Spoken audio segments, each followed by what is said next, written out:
Hello, good morning. Welcome to our break session of Vechain.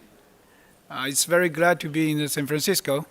Honestly, I've been staying here for 1 month. I kind of feel I'm in the wrong time. I'm supposed to be in China, right? Because last weekend, China made a big announcement about a blockchain. And there are very funny stories about that. They're saying in that weekend, Saturday and Sunday, the big enterprise, all of the listed companies to run the speed at a startup. Like we received a message at like 11 p.m. on the Saturday or Sunday saying, oh, I need your proposal because I need to make some announcement on the next Monday. So it's very funny. So what just happened, like I just mentioned, China and the US has all big news about the blockchain right now. President Xi Jinping urges accelerated blockchain development and adoption to the whole country, while Zuckerberg, representing the Libra, is suffering kind of like investigation or hearing from senators. Actually, I think both of them are in a positive. For sure, China is very positive right now. Kind of bring out the, let's say, the new wave, how to, and passion from the people, like, oh, the bull market is coming, we want to go more. But also, what happened in Libra is also give us some kind of, let's say, like sign, we need to keep calm. We don't want to go for another hype, but really think really carefully what we're missing. And the regulation is also part of something like hurdle to stop blockchain go to the mainstream, to the main adoptions, right? So there's some takeaway, at least here. Firstly, everybody knows right now, blockchain now is in a national level strategy, and the big countries start to consider this as not only the small countries anymore. We heard about too much news about Malta, the small countries in Europe, but now China and US even are going a different paths, but actually aim for the same goal, to be the next leader in the position and wanted to seize the opportunity of the blockchain as a strategic technology for the nation. And secondly, everybody is talking about the future of the blockchain is blockchain needs to prove the business value. If we just talk about the trading or cryptocurrency trading without any valuation, then no future. So the blockchain needs to prove its business value to go for the next stage. And that's actually the third opinion is coming from myself. We always wanted to drive business application first and financial application later. I can share you a story. When I get started, like in 2015, I decided to quit my job in Louis Vuitton and go for all into the blockchain space. So I spent quite a few months traveling around globally, just try to pick up, what's happening and what people are thinking, what people try to do in the blockchain space. And I find a very interesting thing at that time in 2015, 99% of startups in blockchain are focused on financial applications. So I was thinking like, it doesn't seem right. For me, you gotta have like a business application first, and finance is actually supporting the different business. So if you don't have business activity on the blockchain first, why need a finance application by blockchain?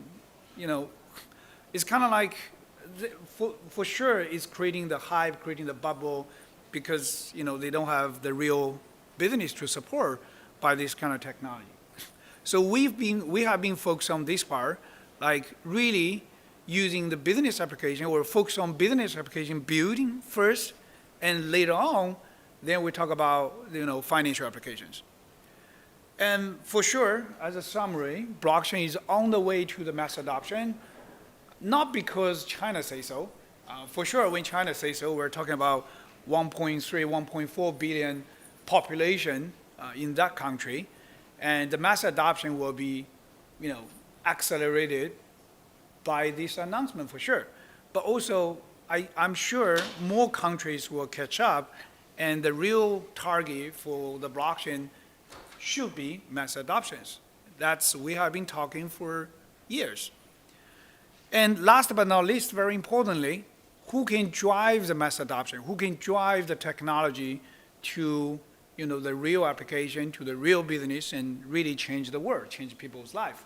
We can refer back to the internet. When internet was born, internet technology was born from laboratory, whatever university or even the military, but only the enterprises, only the professional team are able to drive the technology to the people's life. So blockchain goes through like this for sure, and we believe that. And honestly, we have been saying, we stay in this blockchain space for too long time, I would say. The first time I get to know about Bitcoin was 2013, and when I started Vechain was 2015. We see too much, we saw too much chaotic situation, honestly.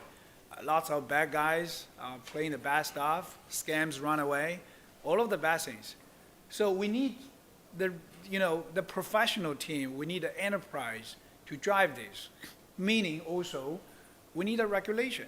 We need that kind of rules to allow the good guys to play the good face, and bad guys got kicked out, get penalty, right? So that's some takeaway from the last weekends.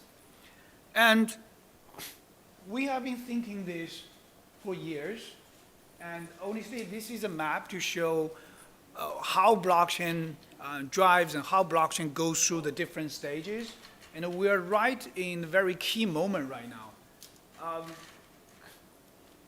Yesterday, or today, it's today, is the anniversary of white paper, 11 years anniversary of white paper of Bitcoin. And starting from 2008 until 2015, honestly, it was quite let's call it like a dark forest time. Very few people know about Bitcoin, only the technical guys that play around, but 2015 really made a difference. There are a couple of reasons.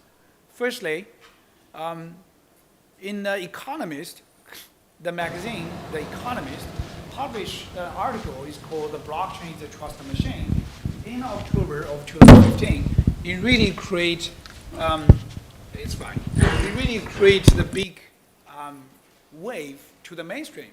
And the mainstream people are start to really look into the blockchain technology. And also 2015, Ethereum launched, considered as a 2.0 of blockchain, other than just 1.0 like Bitcoin, that kind of a purely ledger system, because Ethereum conduct, virtual machines, smart contract, allow the blockchain technology to carry on more complicated or more sophisticated business activities, right? Now, in 2018, last year and 2019, these 2 years are very critical, because after certain years of development of the technology, the infrastructure, or services like Explorer, mining pool, wallets, that kind of basic offerings, we really need to move on to the next stage, which is mass adoption. How do you get the normal user, non-technical people, to use blockchain?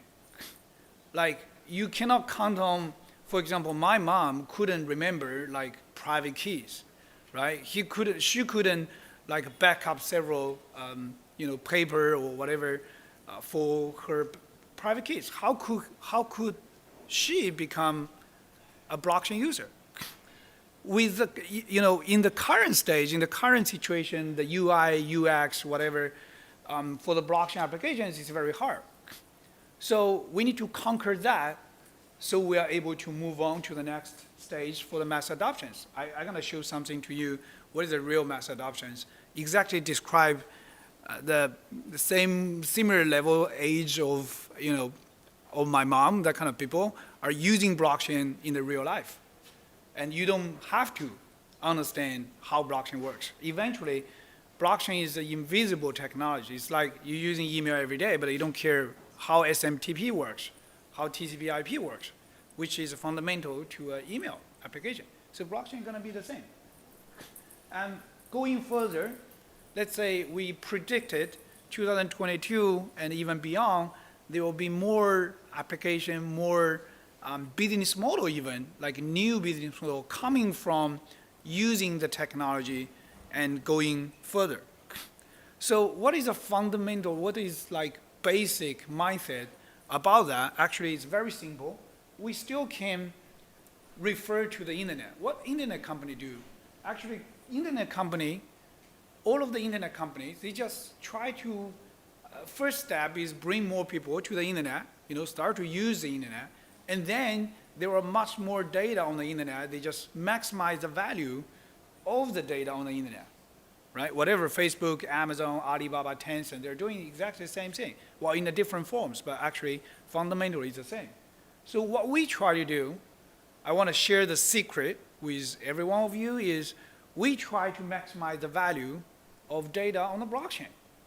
It's very simple. It could be served for insurance company, it could be served for auditing company, or it could be served for any kind of supplier management enterprise. They're using the data on the blockchain. They're using the unique feature of data on the blockchain, which is public, transparent, immutable to change, to create the new value, whatever saving the cost to manage suppliers, or improve the efficiency to extend the market to more auditees, to more, grow from a selective market to a more broader market, whatever. So that's fundamentally, we're doing just the one thing, very simple thing, is try to find the value and maximize value of data on the blockchain, right? But simple to say, it's hard to achieve for sure. That's for most of the things in the world. So before we go down, like, how are we going to do that? I wanted to share one thought recently we developed. During countless flights, I've been doing that kind of travel all the time across different continents. I've been thinking, what is the roadmap or what is the path for blockchain to go through? So I summarize here, different steps. The first stage, like until 2018, we call technical consensus. So the major force of the blockchain space or industry are majorly driven by technical guys. For example, like the mystery Satoshi Nakamoto, or the Vitalik, or a bunch of technical leaders, and also the main players in the market are technical developers. And then they build up some kind of consensus, either using limited or selective languages, like Golang, C, Python, that kind of languages, or similar technical architecture to build up the current blockchain networks to create the different applications. So we call it's a technical consensus. But now we're kind of hit in the bottleneck of the entire blockchain development, because we're looking for business applications. We're looking for the value, how to bring the technology to the business. Why people would pay for using the technology to generate the new value. So then we're talking about a business consensus. The business consensus means why the different people, why the different business entities or legal entities willing to join together and to do something together and achieve the same goal with proper economic motivations, right? Companies, enterprises are looking for profits, which is quite, this is a fun, even maybe we can look at the great good, the saving the planet, that kind of thing, but down to earth, you gotta feed your employees, you gotta pay your rents. So eventually, you need to find a proper economic motivation, but could be better than the current company working together, that kind of collaboration. You can have a more public, transparent allocation of profits, that kind of way, thanks for blockchain technology. But we need to find a business consensus among the different entities, among the different players in the space, so that we are able to create the new disruptive and innovative application using the blockchain technology. But this is very, very hard, honestly, very, very hard. I have to say that. In the last 4 years, Vechain has been devote ourselves to this path, to this direction, and we do have experiences. I'm sure not every of them are funny experience or exciting experience. Some are really tough. But we have some progress, and that's why we want to share this experience with everyone, like how we achieve business consensus. And going further, when you have people with right motivation and the economic motivation, allocation, and you want to do a new collaboration, then you need a fair rules, right? You need to, among all of the players, you need a fair rules. How are we going to play together? How are we going to encourage the good guys to do the right thing, to play the good face, encourage them, but kick the bad guys? Only say the greed of human nature is something you cannot control, or inevitably there will be bad guys always. So we needed that kind of a governance consensus. Like most of good people agree, we need to drive the technology to the next stage. We need to bring or build the great good for everyone, that kind of thing. So we need that kind of governance consensus. Not only for the government point of view or regulator point of view, but even among the different business entities, players, companies, enterprises, blockchain startups, we all wanted to build up that. Okay? So that's we have been thinking beyond the technology. That's, I think, is the most of, let's say, missing part for the entire blockchain space. So not only we need a blockchain technical guys, but we also need the business guys. We also need the expert how to run the project, how to build up a more sophisticated governance for the projects. And also, the other sharing is how we're going to do that. We need to think about the integration with other technologies, because the blockchain is not really like a Superman can do everything by its own. Usually, you got to integrate with IoT, with AI, with existing internet technologies. So blockchain is supposed to work on that. And also, most of the enterprise adoption, they don't really care about technology per se. They care about solutions. They care about what kind of solution can really improve my efficiency, address my issues, or create a new business value. They care about solutions other than just purely technology, right? So we need that kind of integration with others, and that means we need to align more team. Honestly, Vechain did something really, I would say, in a luxury way. At the early stage of Vechain, we acquire an IoT team, which, my partners even say, like, why you do that? We're a blockchain team. Why I need to acquire IoT team? Well, 6 months later, when we got the first case, everybody understand, well, when you go to the business application, when you go to the enterprise, you needed that kind of integration. However, at that time, the entire space, like no IoT team understands the blockchain, or blockchain team understand IoT. They even think about that's two competitive technologies in the market, which is not true. So we needed that kind of collaboration between the different technologies and make it together. So that's very, very important. And also that's a very, let's say, key sharing or key learning for Vechain to achieve today's progress. So as a summary, very exciting to say, until today, we have 31, or maybe 32, considering the last, yesterday case with Diageo in Singapore. It's 32 now. We have 32 enterprise use cases up and running on the Vechain public blockchain. I'm very proud to say, I think we're not even one of them, but like the most used public blockchain by enterprise solutions, because we did lots of things, because we think differently. Well, I'm gonna have a dedicated session about why Vechain, so we can talk about that later, but I just wanna show you what the application looks like. Maybe it looks like really lame or really stupid or simple, whatever. It's not really like high-end, classic, chic, cool technology with a fancy animation or something. Not like that. It's down to your earth. It's very close to your life. So I want to show you what we have done with Walmart in China. No more POC in the laboratory, please. but you can walk to the Walmart supermarkets and test it by yourself. So let's take a look. All right. Do you have an internet with that?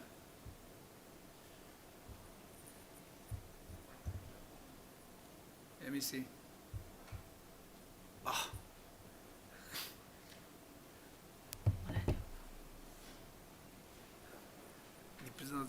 YouTube 的 link 吗？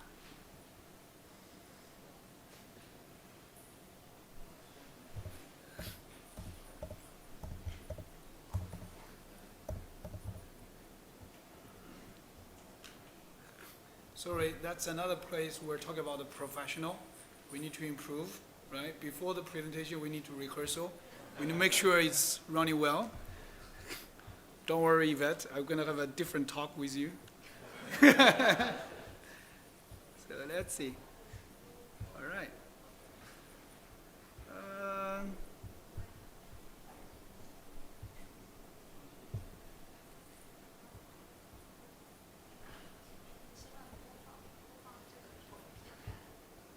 Yeah, let's see.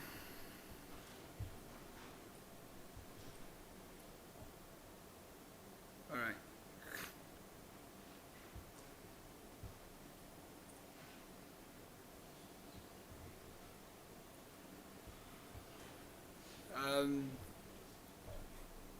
Well, I'm sorry for that, but could you take care of this? Actually, it's a TV program reporting in China. Walmart China built up this food traceability solution, and for the normal user can walk in to the supermarkets, you can find a special zoom we call traceability zoom. All of the mushrooms, meat, seafood, vegetables, you can just use your smartphone, scan the code, you get all of the traceability information, and you feel safer. Honestly, food safety is one of the major concerns for China market, so everybody loves that.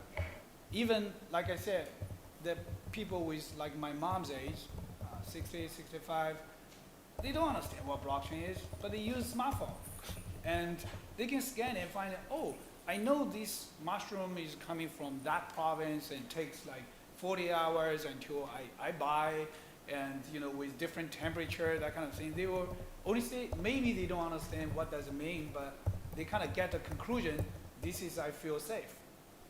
So this is the blockchain technology, how to, get to people's life, get to normal people's life. So that's what I call, that's mass adoption. It's no more like a fancy animation, lights and sparkles, that kind of commercial to represent the high tech. The real high tech is supposed to be invisible and serving people's daily life, and you don't need to feel it. It's invisible, right?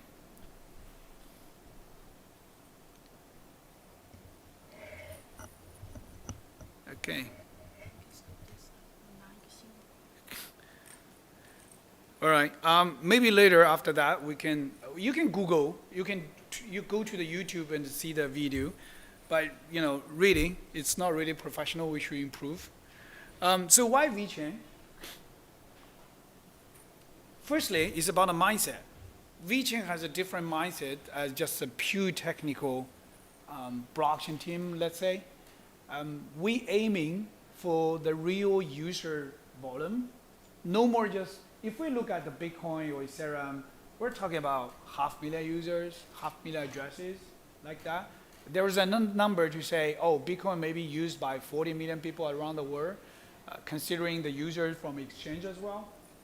But actually, if we look at the real mass adoption, the internet application platform, whatever, WeChat or Facebook, we're talking about 1 billion users.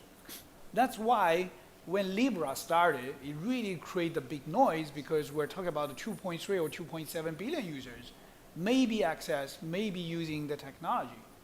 So even they're still under the big challenge and difficulties, I would say, but still they have a very good foundation. They were good base.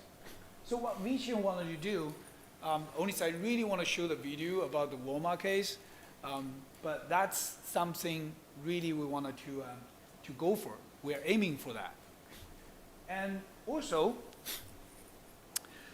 in terms of the technical features, we really look at the enterprise point of view. We think from enterprise and create something, let's say, enterprise user friendly. We did something no one ever did before. Before we launch our mainnet, before we even go to the design, we talked to 30, 40 different executives of the different enterprise, top, Fortune 500 enterprise. Ask the same question over and over again. How do you want to build up your application on the blockchain? And what is the hurdle if you want to migrate your business to a public blockchain? What's your concern? What kind of the feature you are expecting? That kind of thing.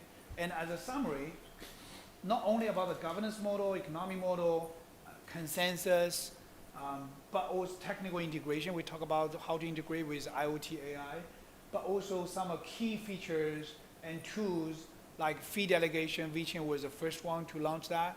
And when we started to use for the real case for almost 1 year, and some other platform are following up, which is good. Multitasker transactions are able to send one transaction contains multiple clauses to the different recipients, which is very common in a normal business world. Whatever, during the collaboration of supply chain, or simply just say you want to pay salary to your employees. When you have 200 employees, you want to use one transaction but pay to 200 people to save the unit cost about that, which can be done very easily on that. And also some like transaction dependency, controllable transaction configurations. Those are very close. Only say it's not really a big deal. Well, it is a big deal, but it's quite, let's say, normal thinking from business point of view. That's what we did. So technical features of Vechain really create friendly interfaces for the others. And also, going further, not only think about the technical guys, but also about the business people. We said we need more builders.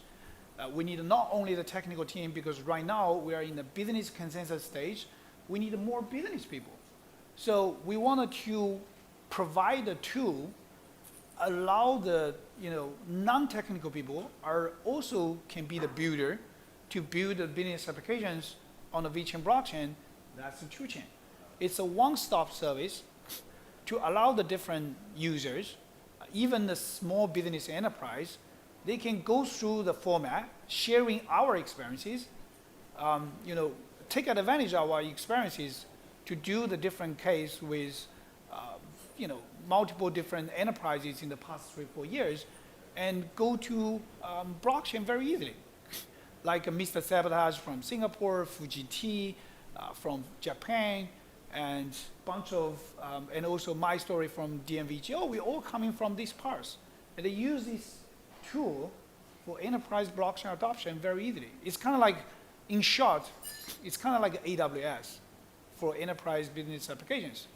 You don't need to build everything by yourself. You can just go that platform, go to the toolchain platform, and following the steps, 30 minutes, you have your business on the blockchain already. And you will be open the door and able to explore more business applications. And going further, for sure, we have more technical portfolios to keep polishing, keep upgrade the business applications, keep upgrade the opportunities with multiple different, let's say, technical portfolios.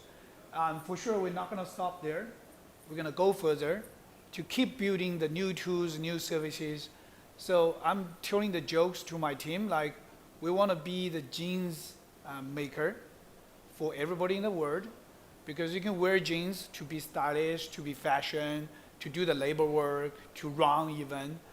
So we want to make jeans. We want to make a common standard tool with very simple design, and to help everybody to be the builder of the blockchain. And very key point is, honestly, forget about those portfolios, forget about these tools. It's kind of like showing the muscle, like we're really good about technology also.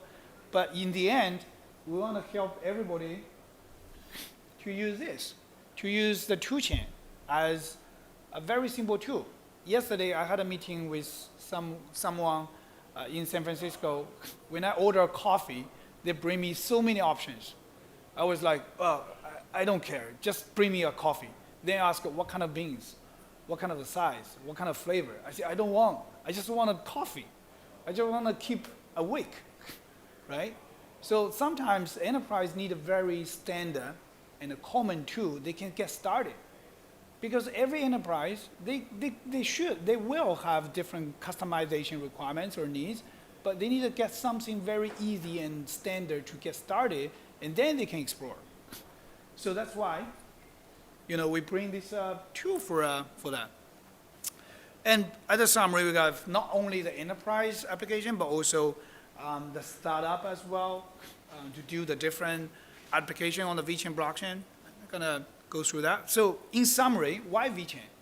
In summary, why so many big enterprises are building public blockchain applications? And we also have like more than 1,000 leads in a pipeline to line up to try to use. That's also one of the reasons we want to push toolchain, because it's a common tool. Everybody can do the self-service to bring the application.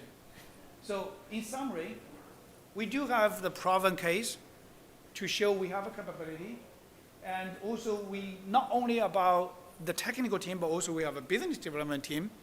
And those technical features really be friendly to the enterprise. And last but not least, we have a unique and different comprehensive governance model, economic model, and integration with other technologies. So honestly, that's a summary of Vechain. And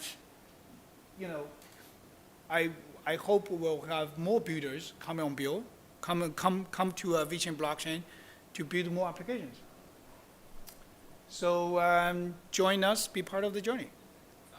Yes? Since you can't see the Walmart video, can you show us your shoe? Sure. I can show sure. Yvette, could you show the Walmart video here? So I can just show you application very easily. I'm wearing this sneaker.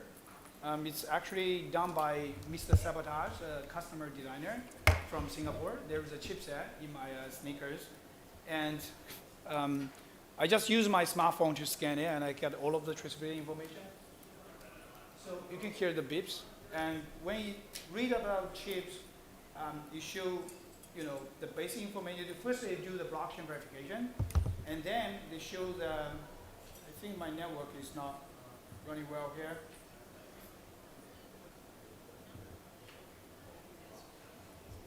Yeah, I only got like 2 bars on my SIM card. Oh, okay.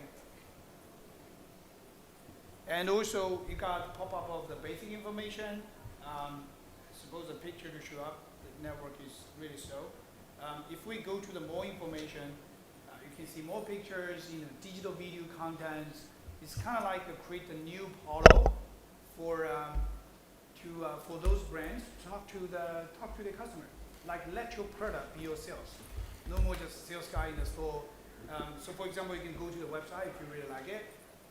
You can have the traceability information to show like from Jakarta to Singapore. And also you have a digital contents. The designer himself, Mr. Sabotage, will tell you the story. Like you're holding one of the 11 pairs of sneakers. This is one of 11. I'm really proud of that.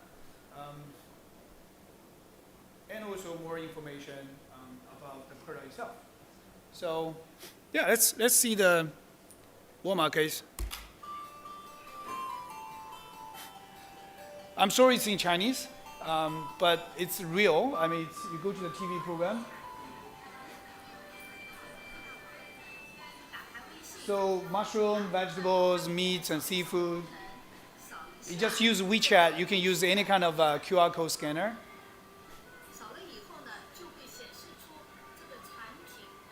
It shows, the basic information, origins, traceability, and even certification from authorities. Like this product is safe to consume. And even some conditioning about the storage, about the transportation. Yeah, that's all of the traceability. And the different time steps for the critical steps.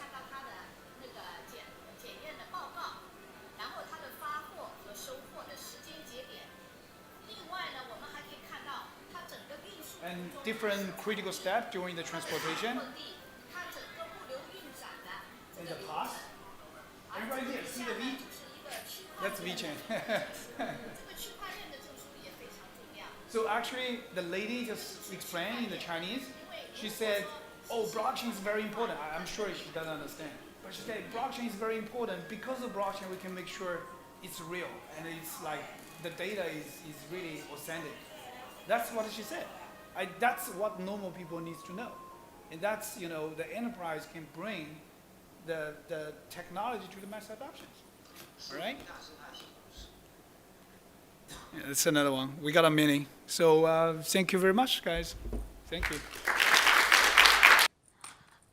So as I mentioned, we have a lot of important figures in the Vechain ecosystem. So I'm a friend of Vechain, and I run one of the largest crypto media and consulting firm based in China, Shanghai. And we have Sunny, you met him, and also we have Zach, we have John, and we have Xiaoning. So why don't we have some short introduction of each of you? Do you need a microphone or? I guess I don't need to waste the time to introduce myself, right? So I just directly pass to Zach. Hi, I'm Zach. I'm a co-founder and CEO of CyberX. We do market making, OTC trading, as well as advanced trading terminals. Hey everyone, I'm John Dempsey, founding director of 8 Hours Foundation, and we're building a platform that facilitates human interaction and powers the true social element of games using Playtable. Hi everyone, I'm Xiaoning from OceanX. So, OceanX is a AI-powered exchange, and we aim to bridge the traditional financial and the crypto asset. So we are, I think, we try to inside the Vechain ecosystem to help lots of the common users to come to the crypto world. Yeah. Okay, so I have some more generic questions for each of them, and then followed by a more specific questions for each. Yeah, so my first question is actually about all of you have been involved in this industry by different years and different time frame. So what do you see the changes in the past few years, and what are the growths of public blockchain and the innovation you see based on your own personal experiences? Yeah. Well, Vechain started quite early in 2015. Even personally, I started to get involved with Bitcoin since 2013. Change is the main theme for the entire blockchain space. I think nothing changed in the space is always changing. Specifically to the application side, we can see the dynamics really improve, really goes for lots of progress in the past years. When we start with the first client, Givenchy in Paris, I have to use my old connection. I used to work in the Louis Vuitton, so I went to my previous boss and try to convince him to do the blockchain application on Vechain. And I spent 20 minutes and he kind of gave up. He said, "Oh, Sonny, I don't understand what even a single word you say. Just tell me what to do." Luckily, he trusted me a lot, and we started to get one SKU with Givenchy, and now we cover 100% of leather goods, after 2-3 years.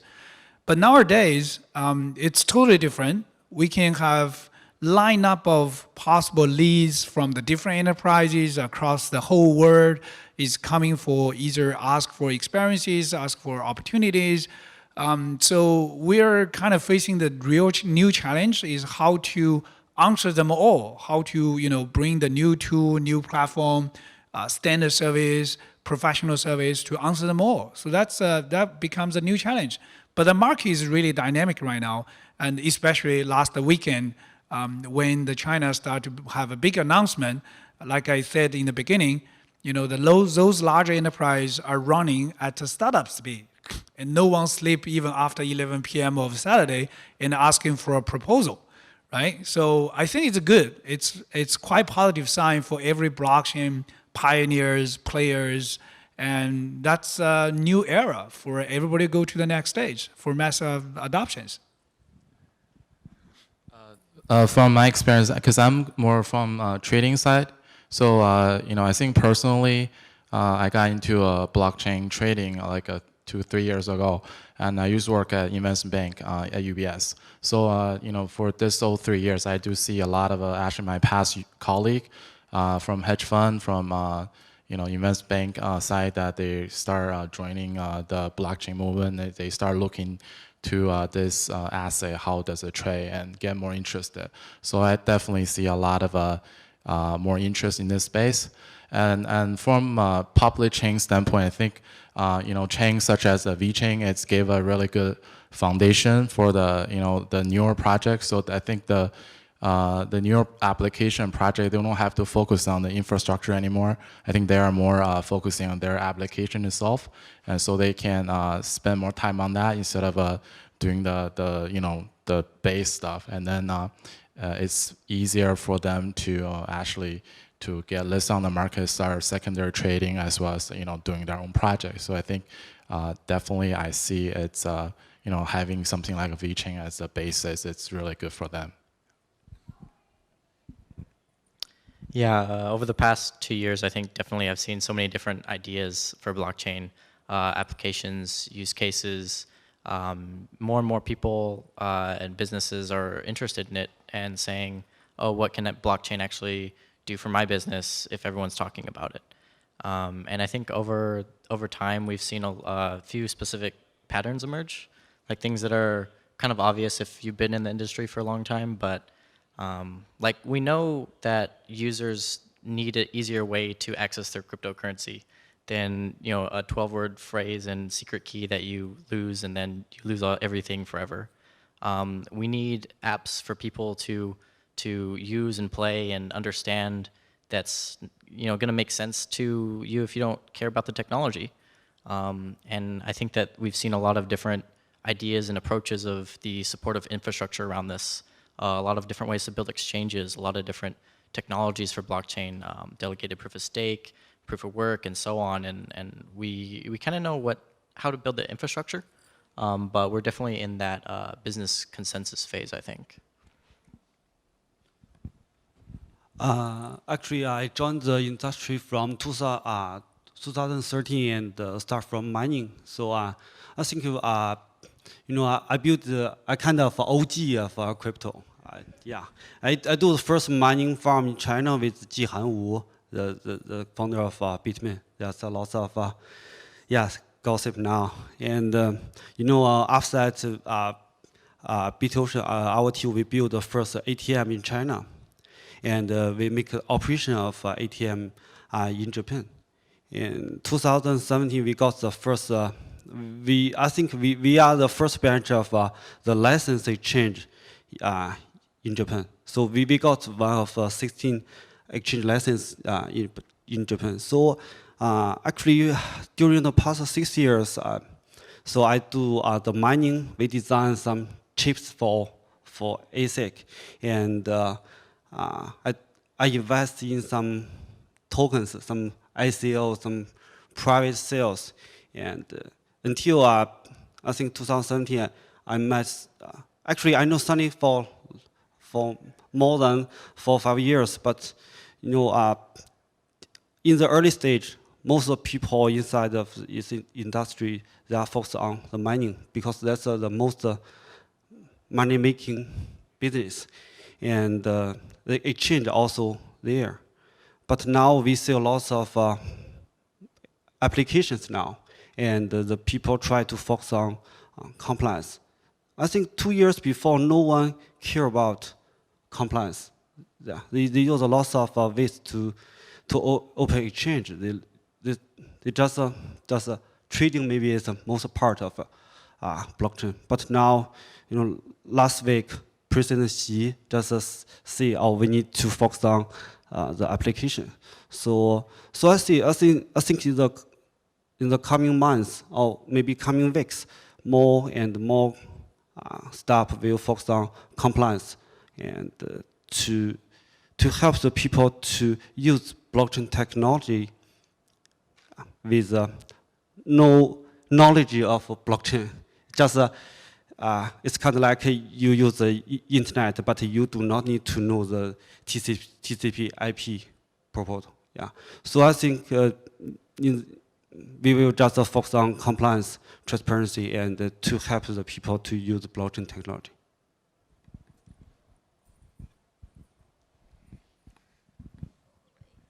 Cool. So I think based on what I've just sharing, like Xiaoning must be very rich since you start mining Bitcoin since 2013 and you start sort of exchanging stuff and investing in a lot of ICOs. Just kidding, just kidding. So yeah, so I'm thinking that, so I believe you're all very experienced builders for this industry. I'm wondering what specific trends you are seeing in the coming year, like in 2020. Do you see a specific trend? And I think Sunny also mentioned a lot of times about mass adoption. So how are you, each of you, going to contribute to the mass adoption? Well, I guess the presentation I did like a couple minutes ago just answered that question perfectly. In summary, I would say we're gonna make sure the Vechain team goes through from technical consensus focus to be business consensus focus and help to build up more governance consensus with others, not only the enterprise, but the regulators, the players as a startup in the blockchain space. Secondly, we're going to focus on more to generate the standard tools and services to enable more builders, whatever they have a technology or they don't have, but they have business ideas, they have this or that, but they're missing this or that. And we try to facilitate the entire ecosystem to help everyone to be qualified builders, able to build the valuable transactions and using the technology to help generate the new value in terms of mass adoptions. I think from my standpoint, it's more from trend standpoint. I think there are going to be more asset. Maybe it's not just only financial asset, and then other assets going to be connected to the chains, Vechain and others. And then we are actually a market maker, so we do work with a lot of projects. So I think one of our goals is to make the price relatively stable. And I don't think it's good for. I think projects should mostly focus on the application instead of like pure secondary pricing. So that's one of our goals, is to make sure that there are enough market liquidity and the price is relatively stable, so everyone's actually working on the project itself instead of just staring at the screen all the time. Yeah. One thing I definitely see improving in the near future is accessibility to end users. As we see more apps being developed, you can download on your iOS, you can download on your Android, and those interact directly with blockchain. And that means that they're one step away from being involved in this ecosystem that we have. They also have more opportunity to buy cryptocurrency, to get themselves involved in the ecosystem, to join the social media, find out what Telegram is if they've never been on it before. They get to download, basically experience all of the things that blockchain has to offer on web format, and know what it's truly about. For exchange, I think it's easy for us. Yeah, we just to be more professional, more transparency, security, and to try to find some better project and some better asset we can provide. We can connect with the project and the potential investor. Yeah, and we also try to, I think, work close with the public blockchain ecosystem, yeah, to help them to find a place they can trust. They can trust to put their asset or their money into the exchange, and they can find a good place to trading. Yeah, so I think that's what we need to do in the next year. Yeah. So I have a question for you. So far. Yeah. So right now, OceanX is actually built up upon the Vechain store ecosystem. But right now there are also a lot of exchanges that are building their own blockchain or public blockchain. So I'm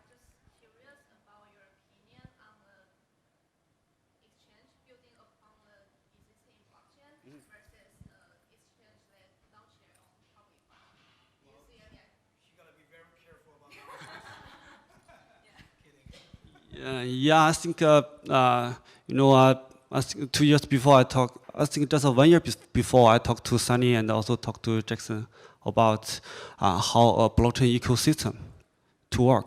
Yeah, and I think OceanX, we are the first one to said we try to closely to work with the ecosystem.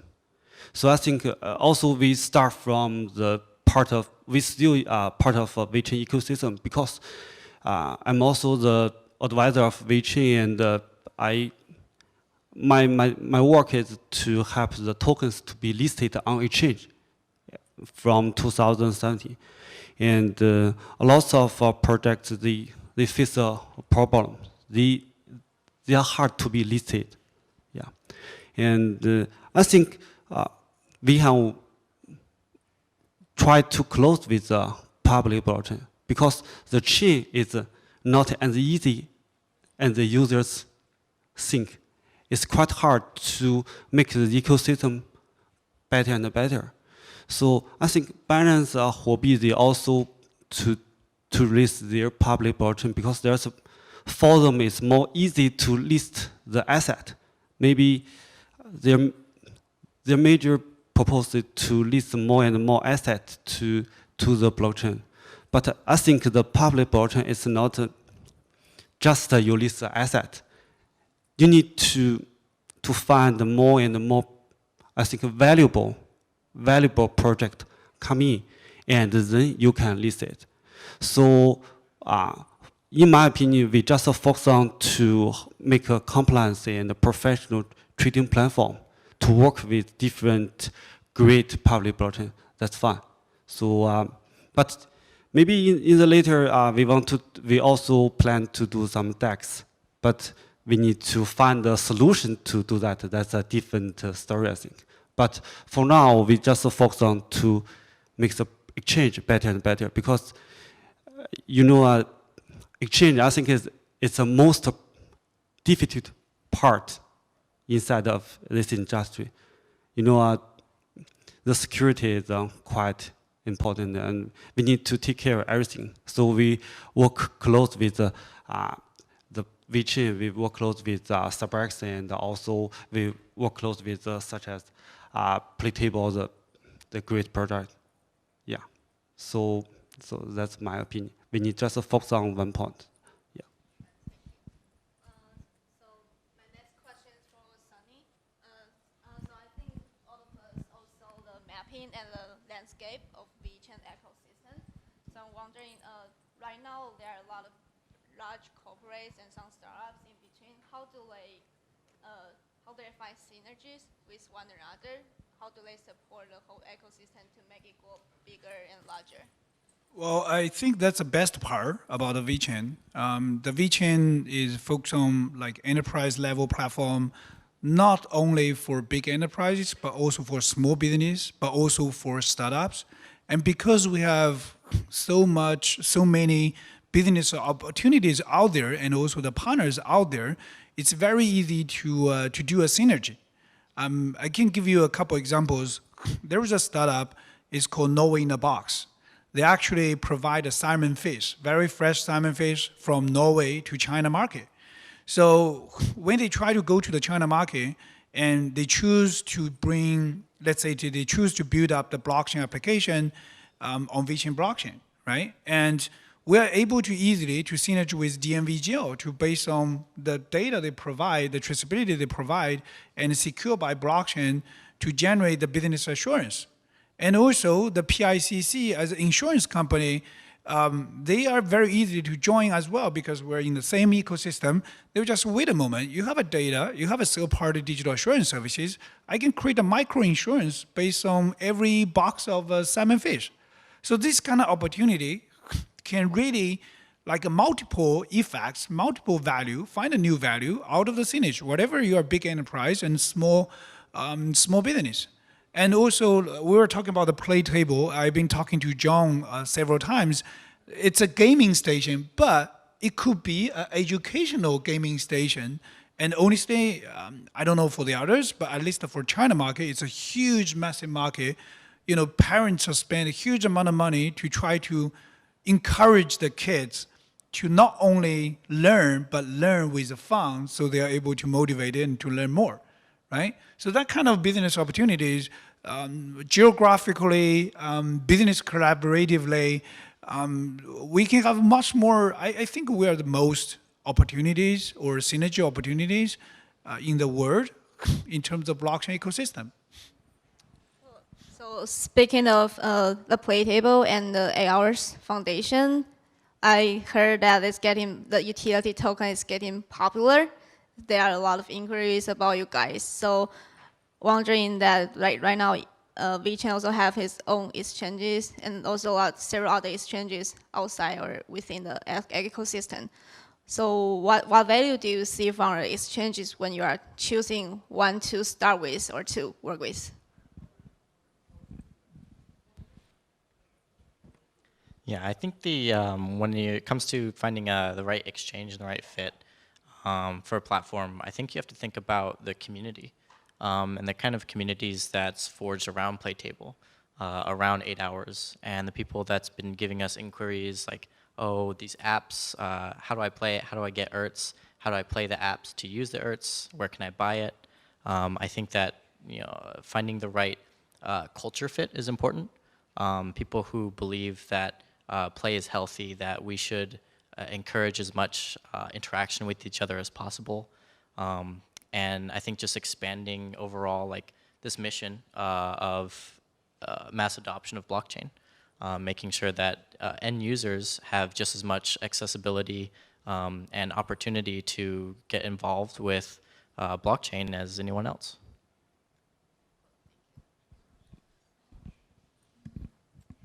So my last two questions for Zach. So the first one is that there was a recent announcement about a strategic partnership with OceanX from CyberX. Can you give us a little bit more context about that? And the second question I have for you is, as a sophisticated trader, I think you mentioned that earlier, what do you see the different trading strategies between the sophisticated traditional trader versus crypto newbies or people who only trade on cryptocurrencies? Yeah.